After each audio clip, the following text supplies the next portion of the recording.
kızlarlar dağda yetinli. Erden bir mertebe bir benanım, namıdım boraka bağda yetinli.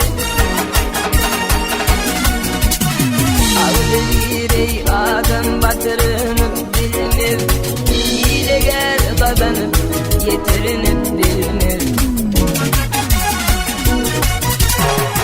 Yedapız bir devlet götürünüp bilinir, ama olur ey ağlı aşa yetinir. Ama olur ey ağlı aşa yetinir.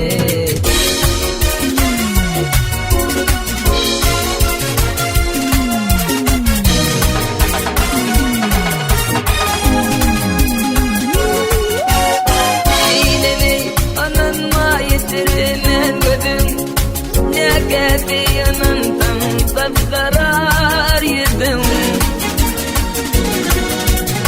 Dost yalan buldum hakikat dedim. Büyücü değildir ul ile yetinir. Yüzümü vır mekiraran kişiler, yamanlığa begemir görüp kişiler.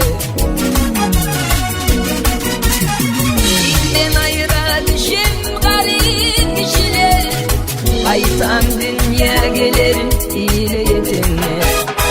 Aytan dünya gelir ile yetinler.